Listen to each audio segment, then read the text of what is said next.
30 लाख से ज्यादा लोग यूक्रेन छोड़कर भाग गए, जबकि मरने वालों की संख्या कितनी है इसका कोई सही आंकड़ा अब तक नहीं आया है। हालांकि यूक्रेन का दावा है कि रूस के हमले में अब तक हजारों नागरिक मारे गए हैं। इस बीच रूस ने दावा किया कि उसने यूक्रेन के मेरिटोपोल शहर में यूक्रेन के मिसाइल हमले का अपने हवाई हमले से नाकाम कर दिया, जिसका एक वीडियो भी सामने आया जिसमें जंगल के बीच आसमान से एक मिसाइल गिरती दिखी। जैसे ही मिसाइल गिरी, जोरदार धमाका हुआ और चारों तरफ धुएं का गुबार छा गया। खबर है कि रूस के एयर डिफेंस सिस्टम ने यह मिसाइल दागी। रूस के रक्षा मंत्रालय ने दावा किया कि यूक्रेन के सैनिक हमले की तैयारी में थे, लेकिन इससे पहले कि वो हमला कर पाते, रूस की फौज ने अपनी मिसाइल से हमले को नाकाम कर दिया।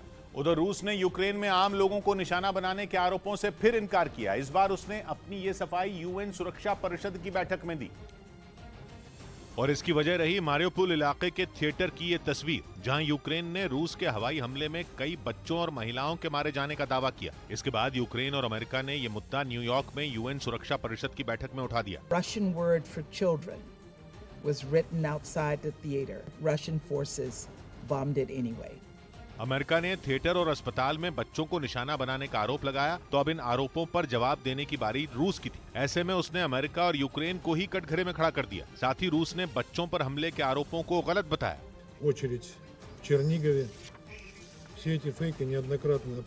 यही नहीं, रूस ने अमेरिका के सिर पर एक गंभीर आरोप भी मढ़ दिया और इसमें दावा किया गया कि अमेरिका की मदद से यूक्रेन केमिकल और बायोलॉजिकल लैब चला रहा है। रूस ने यह दावा पिछले हफ्ते भी किया था, लेकिन उसने इस बार पूरे सबूत होने की बात कही। साथ ही यूएन में इस मुद्दे पर चर्चा करने के लिए इमरजेंसी बैठक बुलाने की मांग कर दी। हालांकि अमेरिका ने आरोपों को गलत करार दिया और इसे रूस के प्रोपेगेंडा का हिस्सा बताया। Security Council meeting to use this council as a venue for its disinformation. America का दावा है कि रूस अब जैविक हथियारों की बहस छेड़कर यूक्रेन हमले को जायज ठहराने की कोशिश में जुट गया है। वहीं यूक्रेन की राजधानी कीव में रूसी सेना की बमबारी से भारी तबाही मच गई। दावा है कि रूसी सैनिकों ने वहां के कई रिहायशी इलाकों पर बमों की बरसात कर दी, जिसकी वजह से कीव की कई इमारतें तबाह हो गई। एक इलाके से सामने आई तस्वीरों में चारों तरफ मलबे का अंबार दिखाई दिया। कुछ मकान तो घंटों बाद भी आग की लपटों में घिरे रहे, जिसके बाद वहां बड़े पैमाने पर रेस्क्यू ऑपरेशन शुरू कर दिया गया। एक तरफ जहां दमकल कर्मी आग बुझाने में जुट गए, तो दूसरी तरफ अलग अलग इमारतों में फंसे कई लोगों को बाहर निकाला गया। इस दौरान कीव शहर के मेयर विताली क्लिचको भी वहां मौजूद रहे। Is the war against civilians? I doesn't see military people here. It's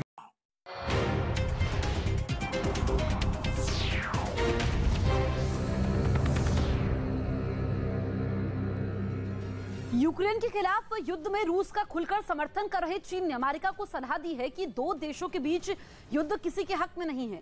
चीन ने अमेरिका को सलाह दी है कि वॉशिंगटन को अपने कंधों पर वैश्विक शांति की जिम्मेदारी लेनी चाहिए। रूस यूक्रेन के बीच जारी युद्ध के बीच पहली बार बाइडेन और जिनपिंग के बीच वर्चुअल बातचीत हुई। दोनों नेताओं के बीच करीब 2 घंटे मुलाकात चली। रिपोर्ट के मुताबिक शी जिनपिंग ने जो बाइडेन से कहा कि दो देशों के रिश्ते कभी युद्ध तक नहीं जाने चाहिए। जिनपिंग ने यह भी कहा कि शांति और सुरक्षा अंतर्राष्ट्रीय समुदाय की सबसे बड़ी प्राथमिकता है।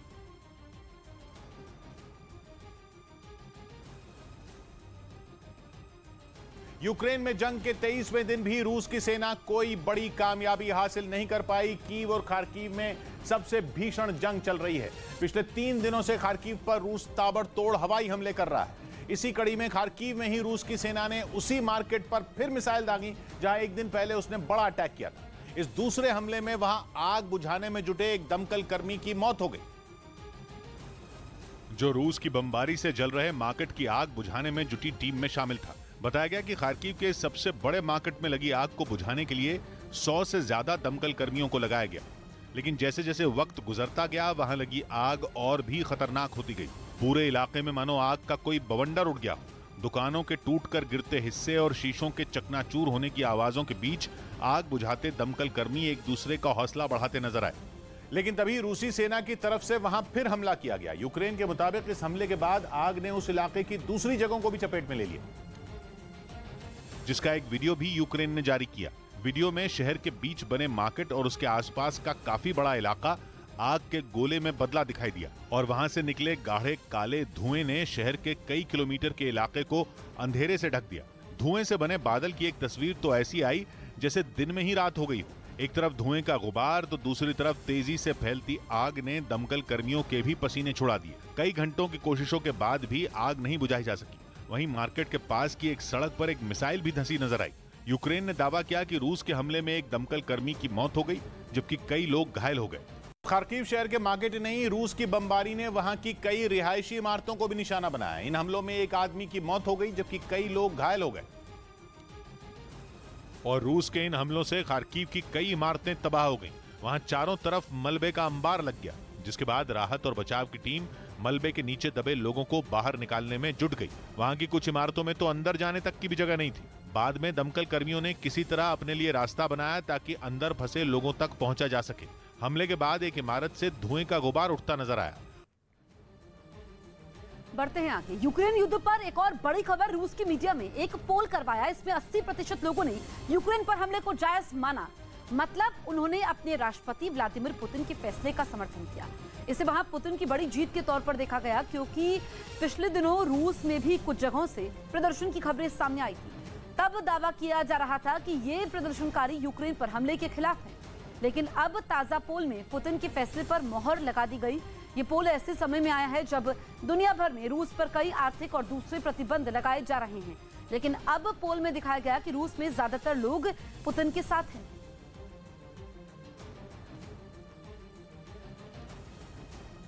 रूसी सेना के लड़ाकू हेलीकॉप्टर ताबड़तोड़ फायरिंग करते हुए यूक्रेन के एयरबेस पर उतर गए। रूस की तरफ से इसका एक वीडियो भी जारी किया गया, जिसमें रूस की सेना का एक लड़ाकू हेलीकॉप्टर आसमान में तेजी से उड़ता दिखाई दिया। इसके बाद अचानक उसने एक के बाद एक कई रॉकेट दाग दिए। लेकिन थोड़ी देर बाद ही रूसी सेना के हेलीकॉप्टर का निशाना बदल गया। उसने सामने की तरफ जोरदार फायरिंग कर दी। गोलियां हेलीकॉप्टर से निकलकर दूर किसी निशाने से टकराने लगी, जिसके बाद वहां से धूल और धुएं का गुबार उठता नजर आया। रूस का लड़ाकू हेलीकॉप्टर इसी तरह वहां रुक रुक कर गोलियां बरसाता रहा, जिसे देखकर ऐसा लगा मानो कोई वीडियो गेम चल रही। इस बीच वहां एक और हेलीकॉप्टर भी उड़ता दिखाई दिया। बताया गया कि फायरिंग का सहारा लेकर रूसी सेना के हेलीकॉप्टरों का एक दस्ता यूक्रेन के एयरबेस पर उतर गया। रूस ने यूक्रेन की सेना के गोला बारूद वाले एक गोदाम को ड्रोन हमले में ध्वस्त कर दिया। कुछ बख्तरबंद गाड़ियों को भी टारगेट कर उड़ा दिया। रूसी रक्षा मंत्रालय ने हमले का वीडियो भी जारी किया, जिसमें एक ड्रोन आसमान से बमबारी करता नजर आया। सबसे पहले शाम होते ही ड्रोन ने उड़ान भरी। उसके बाद रात के अंधेरे का फायदा उठाकर 3 अलग अलग ठिकानों पर जमकर बम बरसाए। रूसी ड्रोन ने हवा में ही अपने टारगेट को लॉक किया और मिसाइलें दागकर हथियारों के गोदामों को तबाह कर दिया। हमले के बाद जोरदार धमाके हुए। रूस ने दावा किया कि इस हमले में न सिर्फ यूक्रेन के गोला बारूद के ठिकानों को उसने ध्वस्त किया, बल्कि कई बख्तरबंद गाड़ियों को भी उड़ा दिया। 23 दिन से जारी जंग के बीच पुतिन की सेना यूक्रेन के अलग अलग शहरों पर मिसाइलों और बमों से हमला कर रही है। यूक्रेन और रूस के बीच आज युद्ध का 24वां दिन है। यूक्रेन की सेना की ओर से रूस पर जबरदस्त पलटवार किया जा रहा है। यूक्रेन की सेना ने डोनेट्स्क का एक वीडियो जारी किया, जिसमें दावा किया कि यूक्रेन की सेना ने वहां के एक इलाके को विद्रोहियों के कब्जे से छुड़ाने के लिए उसे सुरक्षा दे रहे रूसी सैनिकों के ठिकाने पर बमबारी की, जिसके बाद वहां एक जोरदार धमाका हुआ और फिर उस इलाके से आग की लपटों के साथ धुएं का गुबार आसमान की तरफ उठता दिखाई दिया। पश्चिमी यूक्रेन का लवीव शहर मिसाइलों के धमाकों से दहल उठा। बताया गया कि रूस की सेना ने वहां एक एयरपोर्ट को निशाना बनाकर 3 क्रूज मिसाइलें दागी, जिनसे हुए धमाकों के बाद एयरपोर्ट के पास से धुएं का गुबार उठता दिखाई दिया। और धुएं का ये गुबार शहर में ऐसा फैला मानो वो उसे निगल जाएगा। देखते ही देखते ऐसा लगने लगा जैसे वहां काले बादल छा गए हों।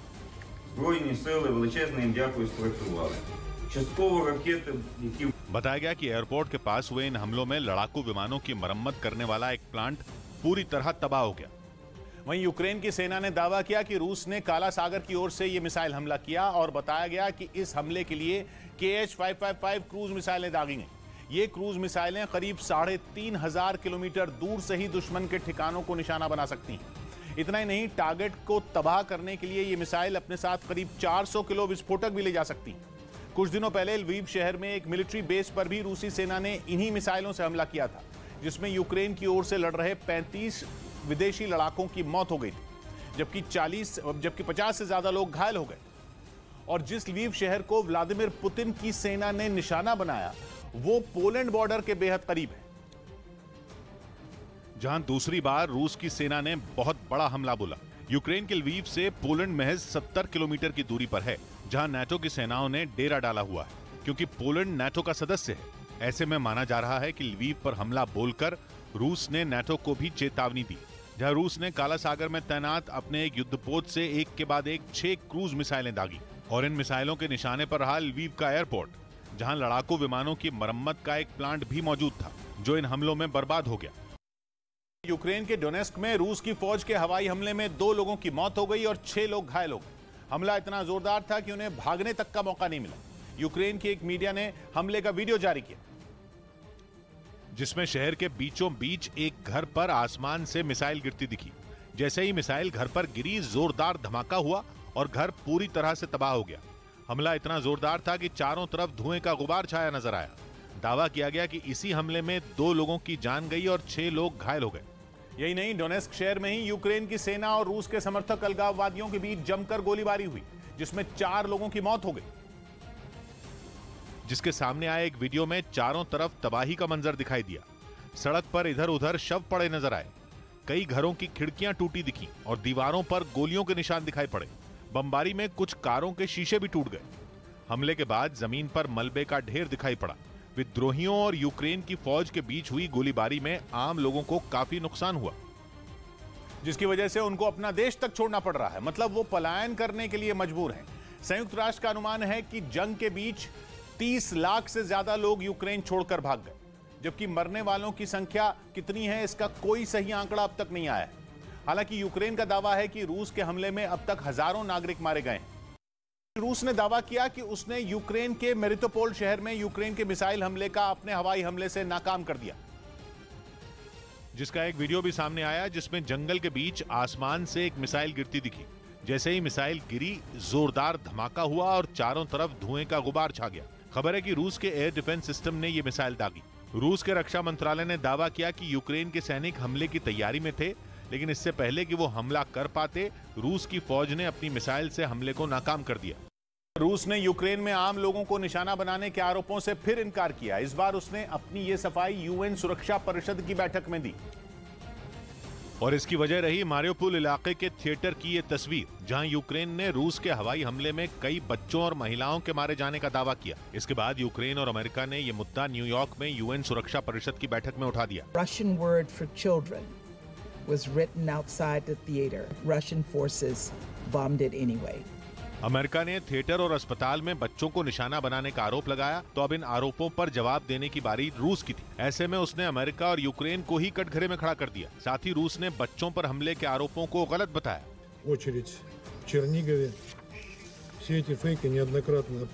यही नहीं, रूस ने अमेरिका के सिर पर एक गंभीर आरोप भी मढ़ दिया और इसमें दावा किया गया कि अमेरिका की मदद से यूक्रेन केमिकल और बायोलॉजिकल लैब चला रहा है। रूस ने यह दावा पिछले हफ्ते भी किया था, लेकिन उसने इस बार पूरे सबूत होने की बात कही। साथ ही यूएन में इस मुद्दे पर चर्चा करने के लिए इमरजेंसी बैठक बुलाने की मांग कर दी। हालांकि अमेरिका ने आरोपों को गलत करार दिया और इसे रूस के प्रोपेगेंडा का हिस्सा बताया। Other Security Council meeting to use this council as a venue for its disinformation. America का दावा है कि रूस अब जैविक हथियारों की बहस छेड़कर यूक्रेन हमले को जायज ठहराने की कोशिश में जुट गया है। यूक्रेन की राजधानी कीव में रूसी सेना की बमबारी से भारी तबाही मच गई। दावा है कि रूसी सैनिकों ने वहां के कई रिहायशी इलाकों पर बमों की बरसात कर दी, जिसकी वजह से कीव की कई इमारतें तबाह हो गई। एक इलाके से सामने आई तस्वीरों में चारों तरफ मलबे का अंबार दिखाई दिया। कुछ मकान तो घंटों बाद भी आग की लपटों में घिरे रहे, जिसके बाद वहां बड़े पैमाने पर रेस्क्यू ऑपरेशन शुरू कर दिया गया। एक तरफ जहां दमकल कर्मी आग बुझाने में जुट गए, तो दूसरी तरफ अलग अलग इमारतों में फंसे कई लोगों को बाहर निकाला गया। इस दौरान कीव शहर के मेयर विताली क्लिचको भी वहां मौजूद रहे। Is the war against civilians? I doesn't see military people here. It's no military base. It's just apartments. बताया गया कि रूस के इन हमलों के बाद वहां रहने वाले 100 से ज्यादा लोगों को दूसरी जगह भेज दिया गया। यूक्रेन और रूस की जंग में अमेरिका की कुछ कंपनियों का हजारों करोड़ का नुकसान हो सकता है। ये वो कंपनियां हैं जिन्होंने अपने विमान रूस की एयरलाइन कंपनियों को लीज पर यानी किराए पर दिए हुए, और इन कंपनियों के करीब 500 विमान ऐसे हैं जो रूस की एयरलाइन कंपनियों के पास मौजूद हैं। इनमें अमेरिका की बोइंग और एयरबस जैसी कंपनियां शामिल हैं, जो दुनिया के सभी देशों में एयरलाइन कंपनियों को प्लेन लीज पर देती हैं। बताया जा रहा है कि रूस के पास अमेरिकी कंपनियों के जो प्लेन मौजूद है उनकी कीमत $12 बिलियन, मतलब करीब 90,000 करोड़ से भी ज्यादा है। जैसे ही 24 फरवरी को रूस ने यूक्रेन पर आक्रमण किया, अमेरिका और यूरोपियन यूनियन ने प्लेन लीज पर देने वाली कंपनियों को आदेश दिया कि रूस के साथ सारे कारोबारी रिश्ते खत्म किए जाए। पता चला है कि 27 फरवरी को रूस की एयरलाइन कंपनियों के पास नोटिस पहुंचा दिया गया था। नोटिस में कहा गया था कि 30 दिन में विमान लौटा दिए जाएं और बकाया पैसे का भुगतान कर दिया जाए। लेकिन रूस की सरकार ने फैसला लिया है कि ऐसा कोई भी भुगतान अब केवल रूस की करेंसी रूबल में ही होगा, जबकि पुराने सौदे के मुताबिक ये डील डॉलर में होनी थी। अगर रूबल में भुगतान हुआ तो अमेरिकी कंपनियों को बहुत भारी नुकसान होगा। दूसरा फैसला यह कि अगर अमेरिका की कंपनियों ने कॉन्ट्रैक्ट रद्द किया तो प्लेन लौटाने पर रोक लगा दी जाएगी। मतलब यह कि जो प्लेन रूस की एयरलाइन कंपनियों ने किराए पर लिए थे वो प्लेन लौटाने से रूस इनकार कर सकता है। रूस और यूक्रेन युद्ध का आज 24वां दिन है। अमेरिका समेत यूरोप के कई देश हथियार भेजकर यूक्रेन की मदद कर रहे हैं। इस बीच रूस ने धमकी दी है कि जो भी यूक्रेन को S-300 डिफेंस सिस्टम देगा वो नतीजे भुगतने को तैयार रहे। रूसी हमले की चपेट में आए यूक्रेन के बैले डांसर आर्चम दात्सिशिन की मौत हो गई। वो यूक्रेन की राजधानी कीव में हुई गोलीबारी के दौरान घायल हो गए थे, लेकिन अब इलाज के दौरान अस्पताल में उनकी मौत हो गई। अर्शम की मौत से कई कलाकारों और उनके प्रशंसकों का दिल टूट गया। इन प्रशंसकों ने अपने अपने तरीके से उन्हें याद किया और श्रद्धांजलि दी। बताया गया कि वो यूक्रेन पर हमले के तीसरे दिन कीव में रूसी गोलाबारी की चपेट में आ गए थे। इसके बाद से उनका इलाज चल रहा था, यानी वो करीब 3 हफ्ते तक अस्पताल में जिंदगी और मौत के बीच झूलते रहे। उनके प्रशंसकों को भी उम्मीद थी कि वो ठीक हो जाएंगे, पर आखिर में 43 साल का ये डांसर जिंदगी की जंग हार गया। अर्शम ने अपने डांस के जरिए यूरोप ही नहीं बल्कि अमेरिका तक अपनी अलग पहचान बनाई थी। रूस की वायुसेना के एक पूर्व अधिकारी ने वहां के एक टीवी शो में कुछ ऐसा कहा कि पूरे यूरोप में खलबली मच गई। उन्होंने दावा किया कि रूस केवल यूक्रेन तक रुकने वाला नहीं है, बल्कि 4 देश ऐसे हैं जिनका नंबर यूक्रेन के बाद आएगा। इन चारों देशों पर रूस कब्जा करना चाहता है, जिसकी वजह नाटो के साथ इन चारों देशों की नजदीकियां हैं। इनमें 3 देश तो पहले से नाटो के सदस्य हैं, जबकि चौथा वो है जो नाटो में शामिल होने के लिए काफी उत्साहित है। टीवी शो में दिए बयान से सनसनी फैलाने वाला शख्स रूस की वायुसेना में बड़े पद पर रह चुका है, इसलिए उसकी बात सुनते ही नाटो के भी कान खड़े हो गए। जिन 4 देशों का जिक्र किया गया वो एस्टोनिया, लातविया, लिथुआनिया और स्वीडन है। एस्टोनिया, लातविया और लिथुआनिया ऐसे देश हैं जिनकी सीमाएं रूस से लगती हैं और लंबे वक्त से रूस इनके नाटो में शामिल होने पर ऐतराज करता रहा है। इससे पहले बेलारूस के राष्ट्रपति लुकाशेंको भी रूस के राष्ट्रपति व्लादिमीर पुतिन के एक ऐसे ही प्लान की तरफ इशारा कर चुके हैं। हालांकि इस बार सामने आया प्लान इसलिए गंभीर है क्योंकि टीवी शो में उन्होंने 4 देशों पर हमले की पूरी रणनीति तक बता दी और ये तक समझा दिया कि किस रास्ते से रूस की फौज इन देशों में दाखिल होगी। या यूं समझ लीजिए कि 4 देशों पर हमले की तारीख के अलावा हर जानकारी रूस की सेना के पूर्व अधिकारी ने एक टीवी शो पर बता दी। बताया गया कि रूस का असली मकसद एस्टोनिया, लातविया और लिथुआनिया पर कब्जा करना है। ये तीनों ही नाटो के सदस्य देश हैं और इन तीनों की सीमाएं रूस के साथ लगती हैं। चौथा देश है स्वीडन, जिस पर रूस का अभी कब्जा करने का कोई प्लान नहीं, लेकिन स्वीडन का एक टापू है गॉटलैंड। ये टापू बाल्टिक सागर में, वो रूस के लिए रणनीतिक तौर पर बेहद अहम है। उस टापू पर रूस की कब्जा करने की योजना है। बताया गया कि रूस नाटो देशों के साथ अपने सभी पड़ोसी देशों का रडार नेटवर्क जैम करने की योजना बना रहा है। यह काम कंप्यूटर सिस्टम को हैक करने से भी कहीं ज्यादा मुश्किल है, लेकिन रूस की सेना के पास ऐसी तकनीक मौजूद है। दुश्मन को जब रडार से रूस की भनक नहीं लगेगी तो वो बाल्टिक सागर के रास्ते अपनी सेना भेजकर सबसे पहले स्वीडन के गॉटलैंड टापू पर कब्जा करेगा। ऐसा करने से एस्टोनिया, लातविया और लिथुआनिया को पूरी तरह से घेर लेगा। पूर्वी छोर पर तो इन तीनों देशों की सीमाएं रूस या बेलारूस से लगती ही हैं। पश्चिमी छोर पर बाल्टिक सागर में पहुंचकर इन तीनों देशों को रूस की सेना घेर लेगी। ऐसे में बेहद अहम साबित होगा कैलिनिनग्राद नाम का रूस का प्रांत। इसकी कोई भी सीमा रूस से नहीं जुड़ती, लेकिन यह रूस ही है जो दक्षिण में पोलैंड से जुड़ा है और उत्तर में इसकी सीमा लिथुआनिया से जुड़ती है। कैलिनिनग्राद के रास्ते रूस ये सुनिश्चित करेगा कि पोलैंड से इन तीनों देशों के मदद कोई पहुंच ना पाए। रूस की कोशिश ये होगी कि इन तीनों देशों में ऑपरेशन पूरी ताकत से अंजाम दिया जाए और जल्द से जल्द तीनों देशों में दुश्मन को सरेंडर करने पर मजबूर किया जाए। यूक्रेन की राजधानी कीव में हुए मिसाइल हमले में वहां की जानी मानी अभिनेत्री ओक्सा की जान ले ली। बताया गया कि जब यह हमला हुआ उस वक्त वो अपने घर में मौजूद थी और रिहायशी बिल्डिंग में हुए मिसाइल धमाके की वजह से उनकी मौत हो गई। 67 साल की ओक्साना की मौत की पुष्टि उनके थिएटर ग्रुप ने की है, जिसके साथ वो 1980 में काम कर रही थी। उनकी एक्टिंग के लिए उन्हें कई खिताब हासिल हुए हैं, जिनमें वहां का सबसे बड़ा सम्मान यूक्रेन अवार्ड भी शामिल था।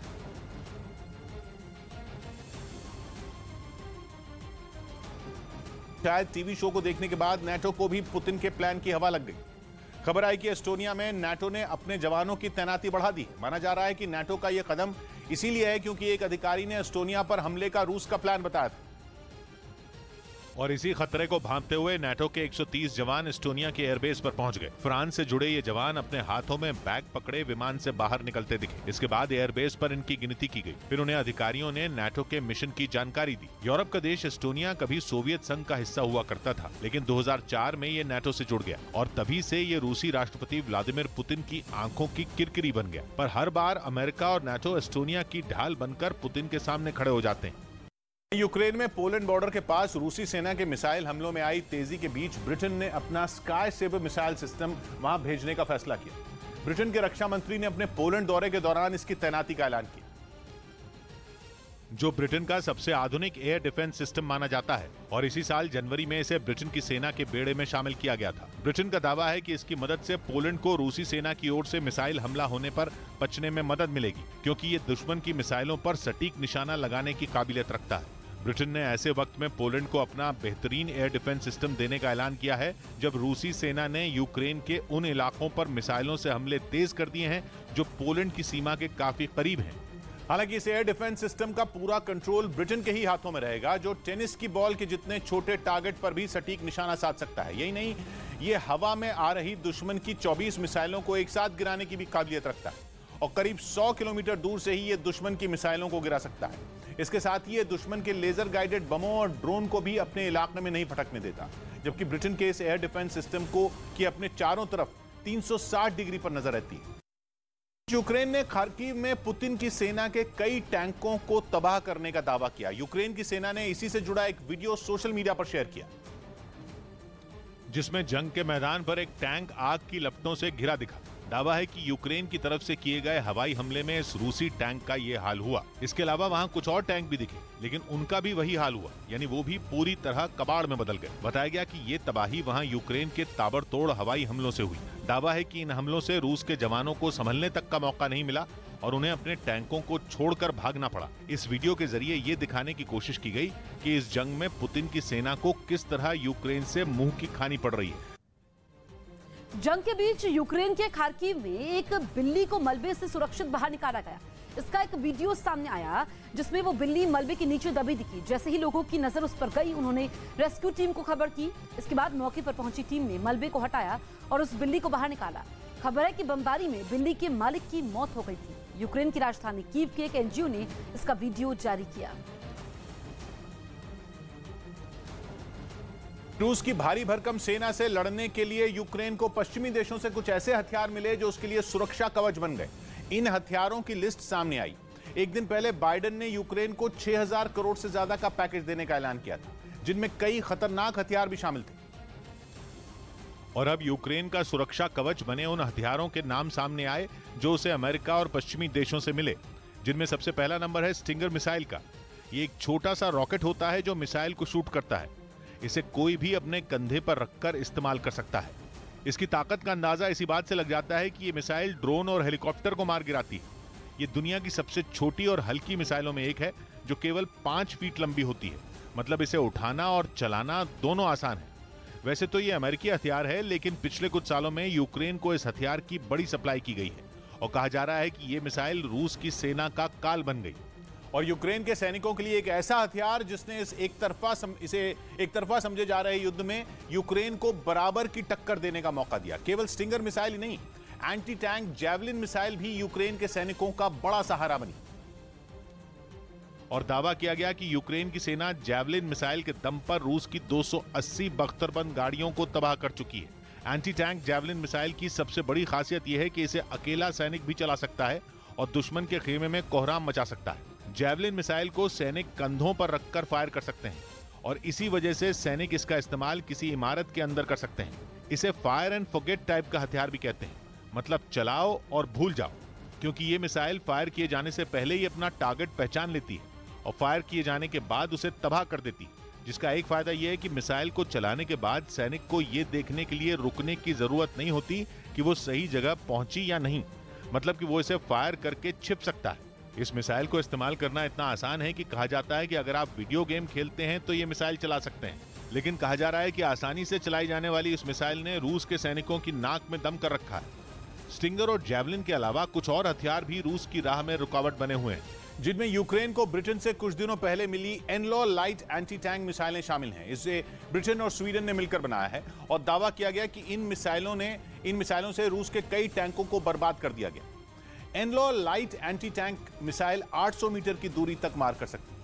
अमेरिका का स्विच ब्लेड ड्रोन भी यूक्रेन का बड़ा सहारा है। यह आत्मघाती होने की वजह से रूस के लिए बड़ा खतरा बन गए। इसके अलावा S-300 missile defence air system भी यूक्रेन के सैनिकों की खूब मदद कर रहे हैं। यह सिस्टम पूरी तरह से ऑटोमेटेड मिसाइल लॉन्चर यूनिट है, जिसकी खासियत है मिसाइलों और गाड़ियों को ट्रैक करना और दूर से ही खतरा महसूस होने पर उन पर हमला करना। यूक्रेन के सैनिक पहले से ही जानते हैं कि S-300 को कैसे ऑपरेट किया जाता है। रूस के साथी देश बेलारूस की सेना में बगावत की खबर सामने आई। उसकी सेना के कुछ सैनिकों ने रूस के खिलाफ यूक्रेन का साथ देने की बात कही, जिसका एक वीडियो यूक्रेन की सेना की तरफ से जारी किया गया। यूक्रेन का दावा है कि वीडियो में दिख रहे बेलारूस के सैनिकों ने रूस के खिलाफ लड़ने का ऐलान किया, यानी यूक्रेन का साथ देने के लिए बेलारूस के सैनिक अपने ही देश से बगावत पर उतर आए। वही बेलारूस जो युद्ध के पहले ही दिन से रूस के साथ कंधे से कंधा मिलाकर खड़ा है। ये और बात है कि उसकी सेना सीधे इस जंग में शामिल नहीं है, लेकिन कुछ दिनों पहले ऐसी खबरें आई कि रूस अब बेलारूस के सैनिकों को भी यूक्रेन के साथ लड़ने के लिए जंग में उतार सकता है, जो रूस की सेना की वर्दी में बेलारूस से यूक्रेन जाकर लड़ेंगे और कीव पर कब्जा करने के लिए रूसी सैनिकों की मदद करेंगे। क्योंकि जंग के इतने दिन बीत जाने के बाद भी रूस कीव पर कब्जा नहीं कर पाया, जो कि बेलारूस से सिर्फ 90 किलोमीटर ही दूर है। लेकिन अगर यूक्रेन के दावे में सच्चाई है तो रूस के खिलाफ अपने सैनिकों की बगावत बेलारूस के लिए परेशानी बन सकती है। यूक्रेन की एक मीडिया रिपोर्ट में दावा किया गया कि रूसी सेना के जवान खुद ही अपने पैर में गोली मार रहे हैं। ऐसा इसलिए ताकि उन्हें यूक्रेन के खिलाफ जंग न लड़नी पड़े। क्योंकि यूक्रेन में छपी एक मीडिया रिपोर्ट के मुताबिक रूस के सैनिक कई दिनों से जारी जंग की वजह से अब टूटने लगे हैं, जिसके बाद उन लोगों ने खुद ही अपने पैरों पर गोलियां मारना शुरू कर दिया। आरोप लगाया गया कि इसके लिए उन्होंने यूक्रेन के हथियारों का इस्तेमाल किया ताकि वो खुद को घायल बता सकें। यूक्रेन ने दावा किया कि ऐसा करने से उन्हें अस्पताल में भर्ती करा दिया जाएगा और इस जंग में हिस्सा लेने से वो बच जाएंगे, क्योंकि जंग का मैदान छोड़कर वापस आने पर रूस में दर्दनाक सजा दी जाती है। और यूक्रेन के मीडिया का दावा है कि उसी से बचने के लिए सैनिक अपने पैरों पर खुद ही गोली मार रहे हैं। उधर यूक्रेन का दावा है कि जमीन पर हुई जंग में उसकी सेना ने कई शहरों में रूस के फौजियों का मुंहतोड़ जवाब दिया। अपने दावों को सच साबित करने के लिए यूक्रेन की फौज ने कुछ तस्वीरें भी जारी की, जिसमें एक तस्वीर डोनेट्स्क की बताई गई। दावा है कि यूक्रेन की सेना ने वहां के एक इलाके को विद्रोहियों के कब्जे से छुड़ाने के लिए उसे सुरक्षा दे रहे रूसी सैनिकों के ठिकाने पर बमबारी की, जिसके बाद वहां एक जोरदार धमाका हुआ और फिर उस इलाके से आग की लपटों के साथ धुएं का गुबार आसमान की तरफ उड़ता दिखाई दिया। इससे पहले विद्रोहियों ने दावा किया था कि डोनेट्स्क के 80% हिस्से पर विद्रोहियों का कब्जा हो चुका है, जिसके बाद वहां रूसी सैनिकों ने अपने पोस्ट बना लिए थे। यूक्रेनी फौज की जवाबी कार्रवाई का एक और वीडियो सामने आया, जिसमें एक रूसी टैंक को रॉकेट लॉन्चर से उड़ा दिया गया। इससे पहले उस टैंक पर सवार रूस के सैनिक अपनी जान बचाने की कोशिश करते दिखे, लेकिन सही सलामत टैंक से निकल पाते उससे पहले ही उस टैंक को तबाह कर दिया गया। अमेरिका ने आशंका जताई कि यूक्रेन से युद्ध में पुतिन परमाणु बम का इस्तेमाल कर सकते हैं। अमेरिकी सेना के खुफिया विभाग के एक अधिकारी ने इस पर एक रिपोर्ट जारी की, जिसमें दावा किया गया कि रूस यूक्रेन की राजधानी कीव पर कब्जे के लिए परमाणु हमला कर सकता है। अमेरिका के मुताबिक यूक्रेन ने जंग में रूस पर जिस तरह पलटवार किया, उसने पुतिन को परेशान कर दिया, क्योंकि रूस ने यूक्रेन से युद्ध जीतने के लिए कोई कोर कसर नहीं छोड़ी। आसमान से लड़ाकू विमानों ने ताबड़तोड़ हमले तो किए ही, टैंकों और बख्तरबंद गाड़ियों से लैस उसकी सेना के 64 किलोमीटर लंबे काफिले ने जमीन से भी यूक्रेन को घेर लिया। लेकिन 23 दिनों से चल रही जंग के बाद भी रूस कीव पर कब्जा नहीं जमा पाया। यही नहीं, खार्किव से भी बार बार उसकी सेना को यूक्रेन के सैनिकों ने खदेड़ दिया, जबकि इतने दिनों से जारी जंग में रूस के हाथ सिर्फ खेरसोन शहर ही आया।